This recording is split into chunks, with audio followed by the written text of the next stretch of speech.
주시는 하나님의 말씀은 요한일서 1장 1절로 4절에 이르는 말씀입니다.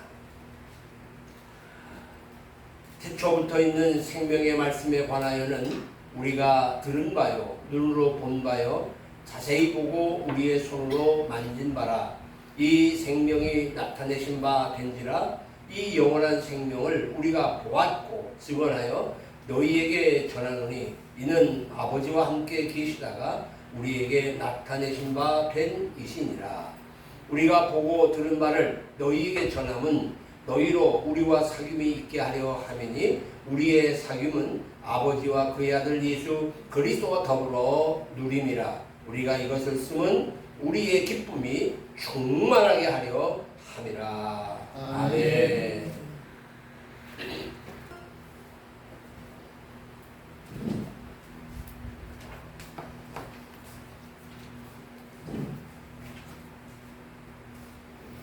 요즘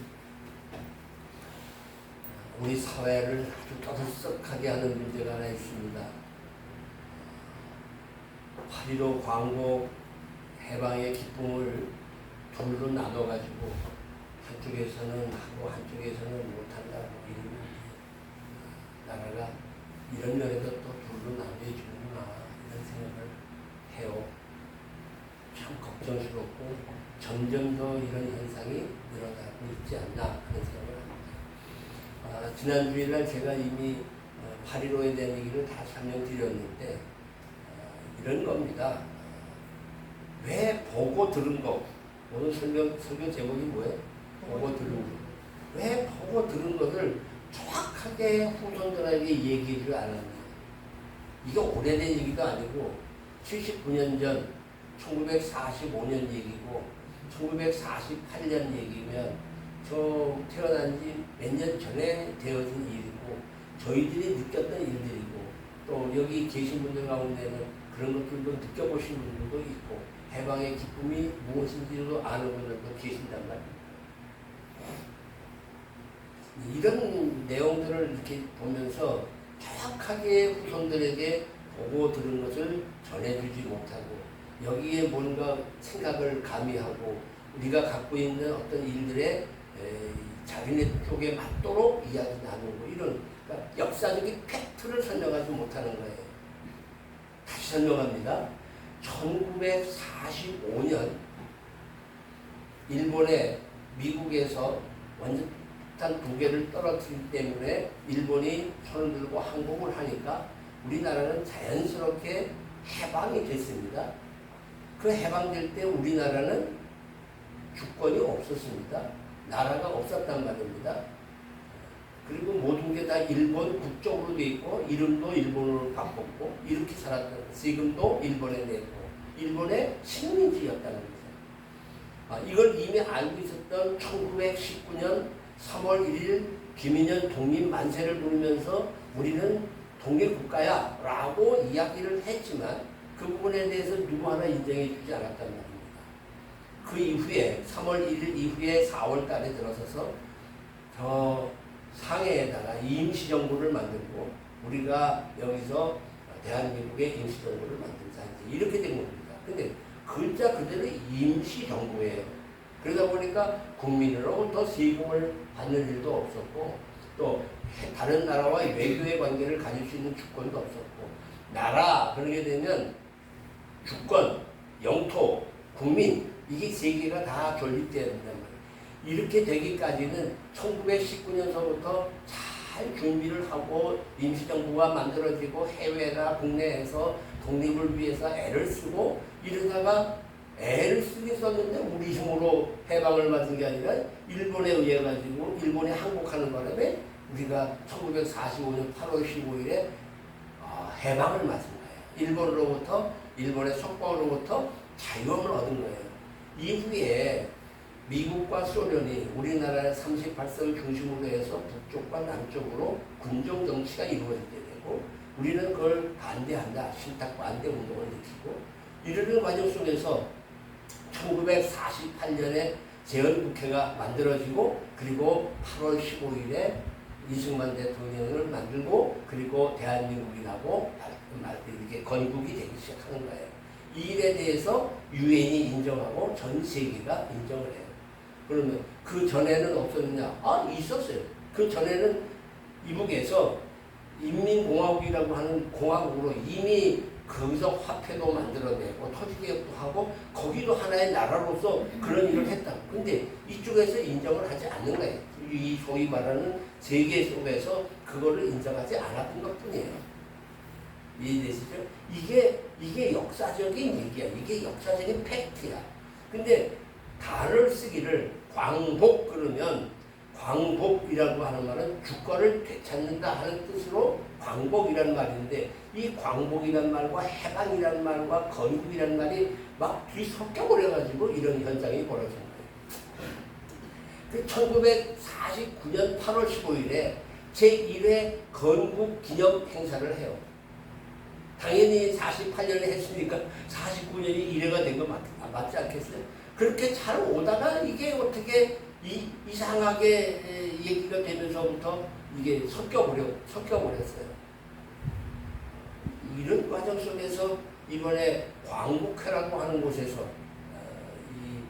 우리는 거기 광복제 행사에 참여하지 않겠다 이러면서 하나의 세트로 움직이기 시작하는 건데 그들이 하는 그 과정을 가만히 보게 되면 이종찬 씨 문제인데 저는 이분 참 어떻게 보면 나쁜 분이다 이런 생각이 들어요. 왜냐하면 지금 현재의 대통령 윤석열 대통령이 이종찬 씨를 보고 아버지라고 부를 정도로 아주 친분이 있는 분이에요. 그러면 아들이 그렇게 했다면 야 그걸 왜 그렇게 하냐 이건 이런 거고 사실 내가 원했던 건 이런 건데 그런 사람을 독립기념관 관장으로 세우는 거 우리 다시 한번 생각해봐라. 그리고 좀 물밑에서 얘기도 충분히 했을 수 있었을 텐데 그런 거 다 배제하고 그냥 언론에다가 얘기를 해서 윤석열 정부를 아주 어렵게 만드는 이런 현실과 또 이런 과정 속에서 맞다 어떡하든지 윤석열 대통령을 끌어내려야 되겠다 빨리 끌어내려야 된다고 하는 그런 쪽의 사람들이 전부 들러붙어 가지고 윤석열을 공격하는 이런 일이 벌어진 거예요. 이게 현실이에요. 여러분들이 이 사실을 잘 좀 아시면 좋겠어요. 그러니까 그 당시에 보고 들었던 얘기들을 정확하게 얘기하지 못하는 이종찬 씨가 사실은 작은 아버지가 임시정부의 부통령이었단 말이에요. 그런 일까지 해서 다 알아들었단 말이에요. 그래서 본인도 건국이라고 하는 얘기를 했단 말이에요. 그러다가 이번에는 자기 이익에 맞지 않으니까 획가닥 해가지고 이건 아니다 이렇게 이제 얘기를 하는 거예요. 현상적으로 제가 이 얘기를 다 드리지 못하고 나중에 또 할 얘기가 있겠습니다만은 이런 과정이에요. 왜 제대로 보고 제대로 들은 것을 왜 제대로 이야기해 주지 못하느냐, 후손들에게 얘기해 주지 못하느냐, 이런 것들이 문제라는 거예요. 근데 이게 우리 사회뿐만 아니라 우리 기독교, 특별히 우리 기독교에서는 이단의 문제가 심각하다는 말입니다. 1세기부터 2세기 때 한참 우리 이 소위 말하는 로마 제국에 의해서 기독교가 이렇게 확장되어 가고 있는 그런 때에도 가장 문제가 됐던 게 뭐냐면 이단이에요. 이단 중에서 소위 말하는 영지주의라는 거예요. 이 영지 그노시스틱이라고 하는 이 이단은 어떤 이단이냐면 예수님께서 하나님이 육신의 몸을 가지고 예수님으로 이 땅에 오셨다고 하는 거, 하나님의 아들이라는 거, 곧 하나님이시라는 것에 대해서 부정을 하고 그가 십자가에 못 박혔다가 다시 살아났다고 하는 부활에 대한 것도 아니에요. 그래서 그를 믿음으로 구원받는다? 아니다는 거예요. 소위 말하는 영적 지식을 가져야만 구원을 받는다. 그게 소위 말하고 있는 그노시스라고 하는 말인데 이 그노시스를 가져야만 이 사람이 진정한 구원을 받는다라고 얘기를 해요. 그렇기 때문에 육체는 아무 문제가 없고 당시적으로 철학적 사고를 가지고 내가 이렇게 이 그노시적인 소위 영적인 지식을 갖게 되게 되면 그러면 우리는 구원의 자리에 드는 것이다. 이렇게 얘기하는 그 이단이 굉장하게 팽대하게 되는 거예요. 그것이 모든 이단의 원조가 됩니다. 그런데 이런 이단에 맞서 싸운 인물이 있는데 그 인물이 누구냐면 이레니우스라고 하는 사람입니다. 이레니우스. 이제 이레니우스라고 하는 사람이 있는데 이레니우스는 누구한테 영향을 받느냐면 폴리갑이라고 하는 분한테 영향을 받아요. 이 폴리갑은 마지막에 화형을 당하게 되는데 이 화형을 당하는 자리에 이렇게 기도를 합니다. 오늘 이 순간 나를 귀하게 여기서도 수많은 순교자들의 반열에 세우시고 영혼과 육체가 영원한 생명으로 부활하도록 그리스도의 잔에 참여하게 하시니 당신 앞에 기름지고 살찐 번제가 되게 하옵소서. 이게 155년에 폴리갑이라고 하는 서머나의 이제 지도자인데 서머나 교회의 지도자인 이 폴리갑이 화형을 당하면서 마지막에 이렇게 이제 기도를 해요. 그랬더니 이제 뭐라고 얘기를 하는가 하면 집행관이 이 사형을 집행하던 집행관이 폴리갑을 설득을 하면서 당신이 고령인데 나이가 이제 꽤 많은데 한 번만 예수를 부인하면 내가 살려줄 테니 당신이 그렇게 하면 좋겠다 하고 설득을 할 때에 이렇게 기도를 드리고 나서 이렇게 얘기를 합니다. 그리스도께서 단 한 번도 나를 모른다고 한 적이 없는데 내가 왜 그를 부인하겠느냐라고까지 얘기를 해요. 그러니까 이 소위 말해서 이레니우스라고 하는 사람이 영지주의와 맞짱을 뜨고 싸울 수 있었던 것은 이 폴리갑이라고 하는 스승이 아주 잘 가르쳤고 그 가르침을 받은 이레니우스가 그러한 현실을 할 수 있기 때문이었다는 거예요. 그러면 이렇게 폴리갑이 이런 상황 속에서도 순교를 마다 않고 이런 기도를 드릴 정도로 확실한 자리에 설 수 있었던 것은 왜 그랬을까요? 이에게는 선생님이 계셨어요. 그 선생님이 누구냐? 사도 요한이에요. 예수님의 12 제자였던 사도 요한. 요한 1서, 요한 2서, 요한 3서, 요한 계시록 그리고 요한복음을 기록한 그 사도 요한이 바로 윗스승이에요. 그 스승으로부터 믿음을 잘 배웠기 때문에 폴리갑은 화형대에 서서도 죽음을 앞에 두고도 이렇게 기도하고 그리고 믿음을 지킬 수 있었다는 거예요. 복음의 진리를 철저하게. 자, 사도 요한. 그러면 사도 요한은 누구한테 배웠을까요? 그건 예수님 따라다녔잖아요. 3년 동안 예수님을 따라다니면서 예수님으로부터 정확하게 배웠다는 거예요. 여기에 멋진 계보가 있는 거예요. 이레니우스는 폴리갑한테, 폴리갑은 사도 요한으로부터, 사도 요한은 예수님으로부터 이렇게 믿음을 받아들였고 이들은 보고 들은 바에 대해서 정확하게 후자들에게 전달해 주었다고 하는 얘기입니다. 오늘 저는 그런 얘기를 드리고 싶은 거예요. 예수님의 진리의 말씀이 세대를 거듭뛰면서 좋은 사람들에게 전달되어지고 그들은 또다시 그 일을 확실하게 이 후세에게 전달해 주었다고 하는 얘기입니다. 초대교회가 굉장히 혼란했어요. 초대교회가 혼란해가지고 초대교회는 이제 혼란한 시대와 맞서 싸워야 되는데 그 첫째가 뭐와 싸웠느냐 하면은 종교적인 혼란과 맞서 싸웠어요. 로마 제국이라고 하는 것은 다양한 나라와 민족에 의해 가지고 통합된 제국이에요. 미국처럼 미합중국이라고 하잖아요. 미국에는 여러 나라 인종들이 모여가지고 그래서 미국이라고 하는 나라를 만든 거예요. 그것처럼 로마 제국엔 다양한 나라와 민족이 점령한 통합적 제국이었기 때문에 여기에는 각자 자기가 섬기고 있는 종교가 있었단 말이에요. 이 혼란한 종교가 있는데 이 혼란한 종교들이 많으니까 로마가 다스릴 수 있어 없어요. 제대로 못 다스려. 그러니까 야 이거야. 그리고 하나를 내세운 게 있는데 그게 뭐냐면 황제 숭배 종교. 황제를 숭배하는 황제 숭배 종교를 딱 내세우고 야 다른 거 다 필요 없어. 이 황제만 섬겨야 돼. 라고 얘기를 하는 거예요. 그런데 여기에 있어서 기독교인들이 황제를 섬길 수 있어 없어요? 도저히 이거 섬길 수 없는 일이란 말입니다. 아무리 나라가 뭐라고 얘기해도 이건 섬길 수 있는 일이 못 되니까 결국은 이런 종교적 혼란과 맞서 싸워야 되는 것이 당시의 교회였다는 얘기예요. 또 뿐만 아닙니다. 그들은 누구와 싸워야 되는 거예요? 권력과도 싸워야 되는 거예요. 교회가 자꾸 커가니까 기독교가 커지니까 로마 제국이 기독교를 핍박하기 시작한 거예요. 그러니까 이 권력과 맞서 싸우는 일을 또 해야 될 수밖에 없는. 그러니까 어떻게 보면 기독교는 세상과 싸울 수밖에 없는 종교야. 네? 기독교는 세상 속에서 안일하게 사는 종교가 아니라 기독교는 세상과 자꾸 싸울 수밖에 없는, 왜? 우리의 진리를 지켜야 되고 그 진리를 내 후손들에게 바로 전달해 줘야 되기 때문인 거죠. 그리고 또 싸워야 될 일이 있었어요. 뭐 때문에 싸워요? 아까 말한 이단 때문에 싸워요. 비슷한 길들이 가지고 자꾸 드러나면서 싸움을 걸어오니 그들 앞에서 분명하게 세우기 위해서는 싸울 수밖에 없었다는 거예요. 자, 그런데 여기서 중요한 게 이단 문제예요. 이단은 특징이 있어요. 이단의 특징은 뭐냐면 그 첫째, 이 예수 믿으면 구원받아. 너무 쉬워. 아니 그 엄청난 구원을 믿기만 하면 구원을 받는다? 에이, 뭐 그럴 수 있어. 미안해서도 그렇게 못하지.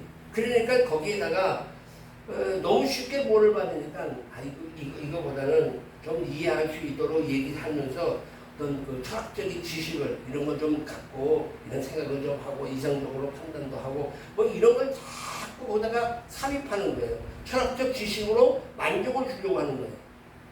이성적으로 아직 생각해 보세요. 예수 믿으면 구원받고 예수 안 믿으면 구원 안 받는, 이런 논리가 어디 있어. 그러니까 철학적인 생각을 가지고 이건 이렇고 선이 이렇고 후가 이러니까 우리가 이런 식으로 해야 되는 거야 하고 자꾸 철학적 지식을 얘기하면서 그래 맞아. 그리고 이성적으로 들려지는 소리에 대하여서 맞다고 그러고 구원을 이런 식으로 이단이 자꾸 들어오기 시작하는 거예요. 그러다 보니까 어떤 일이 벌어지냐면 그렇게 그냥 예수 믿고 구원받는다 그거보다는 철저해야 돼요. 금욕적이어야 되고 꼭 지켜야 되고 하는 대로 해야 되고 이렇게 행위를 자꾸 강조하는 이 정도를 해야 그래도 구원받는데 덜 미안하지 않느냐 이런 생각이 들어서 이단들이 일어나기 시작하는 거예요. 또 이런 이단도 있어요. 금욕적인 수행을 요구하는 그런 이들과 더불어서 세상적으로 타협하는 그런 그 삶을 살아가는 거죠.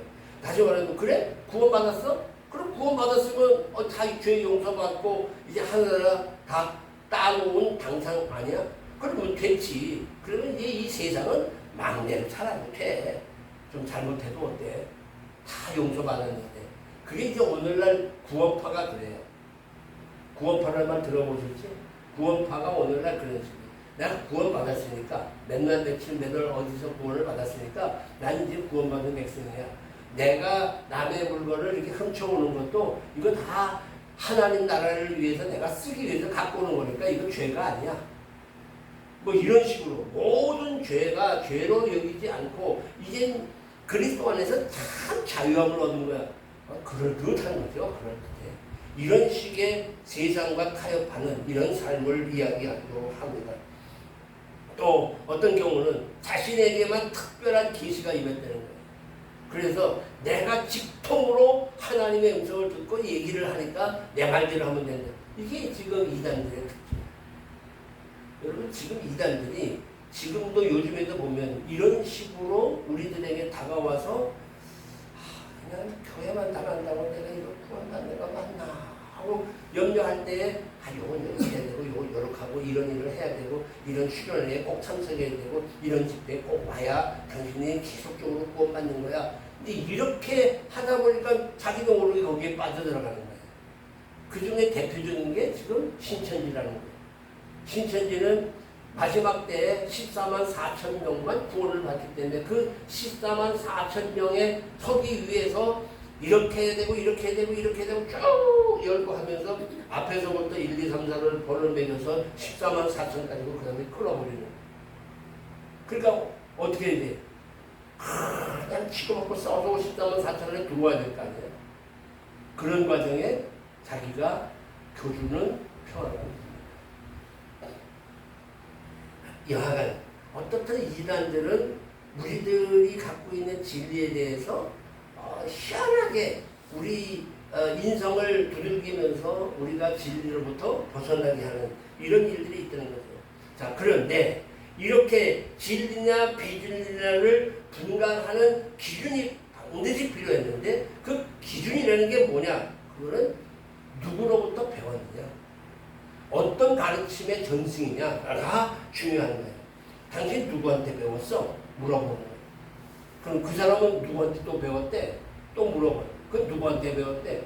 그러고 올라가다 보니까 예수님한테 배운 분으로부터 내려왔다. 그건 정통이야. 그런데 그렇지 아니한 거는 문제가 심각한 거죠. 뭐 이런 얘기를 여기서 하는 게 어떨까 모르겠습니다만 갑자기 생각이 나서 그러는데, 여러분 우리 이제 요즘 많이 광화문에서 활동하는 전광훈이라고 하는 목사가 있어요.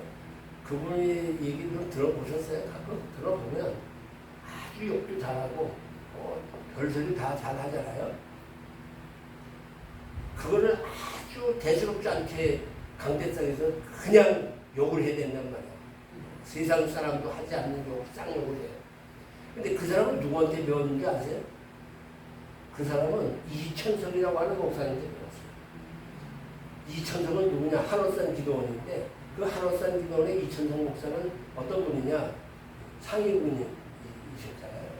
그 이천석 목사님이 상위군에다가 예수를 믿게 되고, 그리고 참 귀한 일을 많이 해요. 그런데 그 재벌을 개 못 준다고 입으로 예전에 하던 그 쌍욕을 다 하는 거예요. 죄송하지만 한참 집회를 하고 있는데 그 앞에서 한 여성도가 앉아서 이렇게 꼬박 졸반 얘기면, 그러면 그 많은 사람 앞에서 전현 좀 보라. 전현 어젯밤에 서방지 사람이 이렇게 졸반 얘기. 그게 될 법한 얘기입니까? 근데 그런 얘기를 들으면서 자라났기 때문에 이천석이라고 하는 걸 통해서 배운 거예요. 저도 고등학교 시절에 이천석 목사님 한옥산 기도원 가서 붙였습니다. 큰 부분이 있어요. 요즘엔 드럼 치죠. 그때는 붙였어요. 둘이 째지라고 쳤어요. 그리고 이제 방을 하고 그러면 지금 저희 재표 갔다가 북한에 재표 갔다가 31개월 만에 나온 이면수라고 하는 그 목사, 고등학교 때 같이 가서 방을 하면, 그러면 이제 이천석 목사님이 우리 군대를 탁 때리면서 이 새끼들 방언 잘 받았다, 뭐 이런 얘기도 듣기도 하고, 저도 그렇게 컸어요 거기서. 근데 그건 아닌데, 그렇게 계보가 누구로부터 왔느냐, 부흥사들도 누구로부터 했느냐. 그래서 신학교가 중요한 거예요. 그래서 교단이 중요한 거예요. 여기 저희는 어느 교회예요? 장로신학교. 장로신학교 정도면 전 세계가 인정할 만한 신학교. 이렇게 어느 학교에서 배웠는지, 지금은 이제 학교가 됐지만 예전에는 누구로부터 배웠느냐. 아까 얘기했잖아요. 예수님으로부터 사도 요한에게 내려왔고, 사도 요한에 의해 가지고 또 폴리갑이 받게 되고, 폴리갑이 이레니우스가 있고, 이런 과정 속에 계속해서 계대가 되는 거란 말이에요. 여기 말씀드린 대로 디모데 후서에 보게 되면 또 이런 말씀도 있어요. 내 아들아, 그러므로 너는 그리스도 예수 안에 있는 은혜 가운데서 강하고, 또 네가 많은 증인 앞에서 내게 들은 바를 충성된 사람에게 부탁하라. 그들이 또 다른 사람들을 가르칠 수 있으리라. 디모데 후서에 기록하고 있는 사도 바울 선생님은 디모데를 향하여 내 아들아 그렇게 얘기를 하면서, 너는, 다시 말하면 디모데 너는 그리스도 예수 안에 있는 은혜 가운데 강하고, 또 네가 또 바울 선생님이 디모데에게 네가 많은 증인 앞에서 내게 들은 바, 누구? 사도 바울, 나한테 들은 바를 충성된 사람들에게 부탁해라. 그러면 그들이 또 다른 사람을 가르치는, 이게 자꾸 계대가 된다는 거예요. 은행동 교회에서 최명진 목사의 설교를 들으면서 여러분들이 믿음을 키우고, 여러분들은 그런 그 온전한 믿음을 여러분 후손에게 반드시 전해줘야 될 사명이 있다는 거예요. 그리고 또 다른 충성된 사람에게 또 다시 전달해 줘야 되는 거예요. 이렇게 하지 않으니까 우리 사회가 온전한 진리를 갖지 못하고, 교회가 온전하지 못하여 교회들이 파행을 겪는 이런 문제가 생긴다고 하는 얘기입니다. 내가 많은 증인 앞에서 내게 들은 바를, 굉장히 중요한 얘기예요. 제가 얘기했잖아요. 아까도 보고 들은 것이잖아요. 내게 들은 말을 전해줘라 이거야. 여러분들이 오늘 목사 들었다면 여러분들은 그 얘기를 반드시 여러분 후손이나 여러분 이웃에게 전해야 될 사명이 있다고 하는 사실을 잊지 마세요. 교회까지 못 나온다면 자기들에게 야 오늘 목사님 설교 좀 들어봤니? 그거 좀 보내시라니까. 그렇게 잘하는 설교는 아니지만 내용은 괜찮아. 나도 들어보니까 괜찮아. 내가 나도 이렇게 들어보는데 내가 들으니까 조회수가 안 올라가. 남이 보아야 조회수가 올라가는데 내가 들어봐야 조회수가 올라가. 나는 그거 아침에 나갈 때도 그거 틀어놓고 차 안에서 듣고 나가. 괜찮은 설교 했네. 자, 이건 맞는 얘기네. 전 그걸 받으면서 그래 나도 오늘 그렇게 살아야지. 그런 마음 갖고 산단 말이에요. 그래서 이제 내가 그런 거 하고 해서 아들한테 우리 최 집사한테 전화를 해서 최 집사 그 설교 좀 들어봤어요. 아버지 그 설교요 제가 잘 들었고요. 그 얘기는 정말 맞는 얘기예요. 그 얼마나 좋은 얘기냐. 그렇게 자꾸 자식들하고 그런 관계를 계속 가지면서 내가 비록 내 교회에서 내 품 안에서 있지 못한다 할지라도 그 내게 주님으로부터 나에게 보여주셨던 것, 내가 들었던 것을 전해줘야 될 것이 우리의 사명이라고 하는 사실입니다. 아까 제일 처음에 8.15 문제를 얘기하면서 왜 정확하게 보고 정확하게 들은 게 있는데도 불구하고 왜 자기 생각과 자기 이념을 집어넣어서 그래서 후손들에게 이렇게 혼란하게 만드냐 이거야. 그러면 기독교도 마찬가지라는 거예요.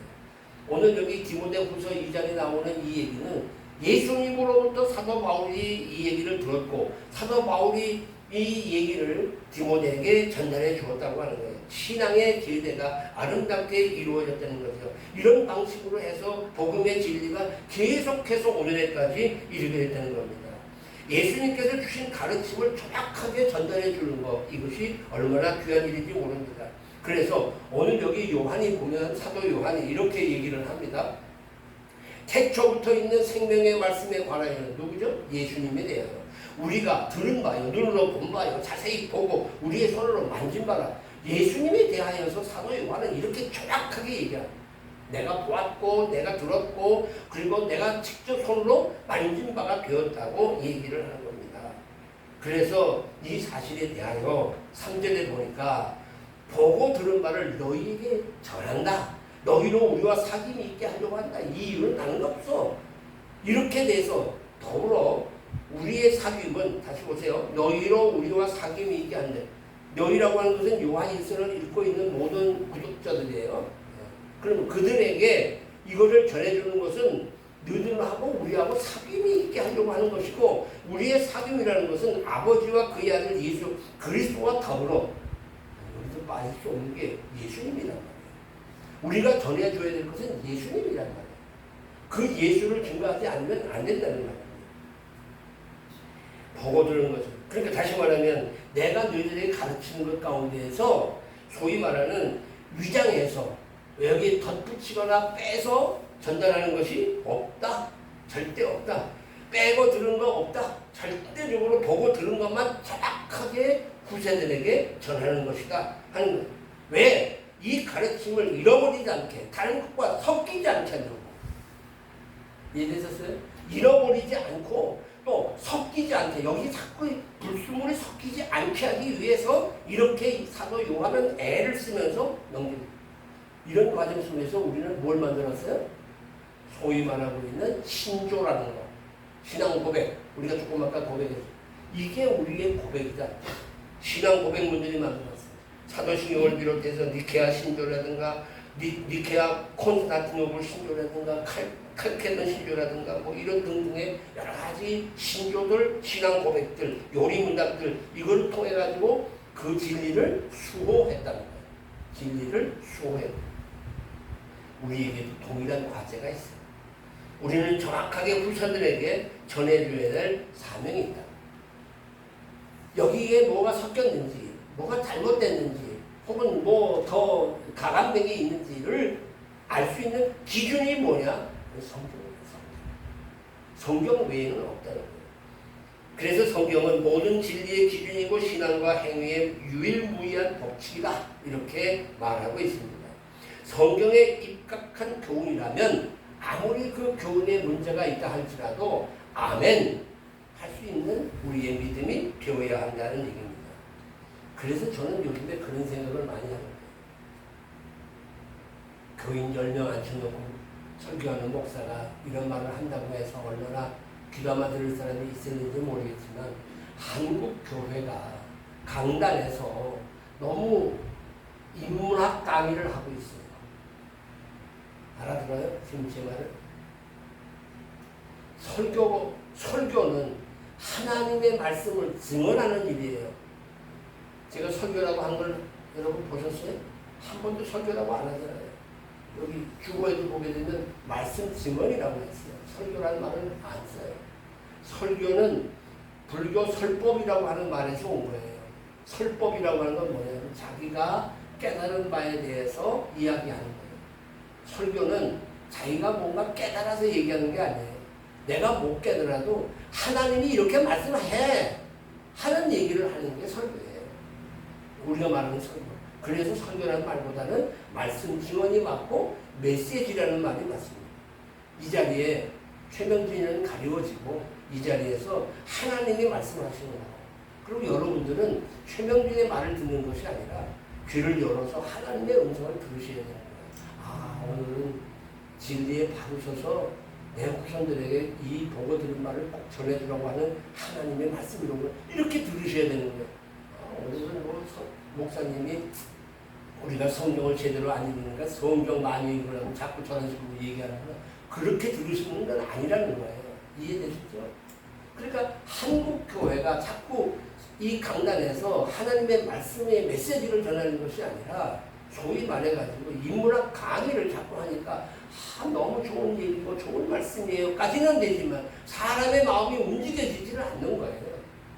귀는 점점 커지는데 손과 발은 점점 줄어들어서 아주 이웃들을 위해서 살아가는 일에는 인색한, 그래서 나만 아는 이런 그리스도인들이 되어져 왔고 그것이 결과적으로 한국교회를 형성했고 한국교회가 이 사회 속에서 이러한 일을 감당하지 못하고 있는 겁니다. 너무 안타까워요. 이쯤 됐으면 얘기해야 되는 거예요. 나라가 복잡하게 되면 교회가 일어나서 아니다. 그리스도 안에서 하나다. 우리 모두가 다 하나여야 되고 이 대한민국을 하나로 만들어서 이 대한민국이 세계 속에서 제사장 나라의 이 놀라운 일을 감당해야 되는데 왜 싸움질을 하고 있냐. 정치인들 니들 다 정신 차려라. 회개해라. 하고 교회가 얘기해야 되는데 교회까지도 부도로 나눠가고 싸우고 있잖아요. 사랑하는 여러분, 한때 우리나라 교계에 신앙의 흐름에 떠밀려서 여러 가지 일들이 많아졌습니다. 부흥회 많이 했어요. 옛날에는 부흥회 얼마나 많이 했는지 옆집에서 부흥회 한다면 일부러 그 부흥회 참여하고 싶어가지고 애를 많이 썼습니다.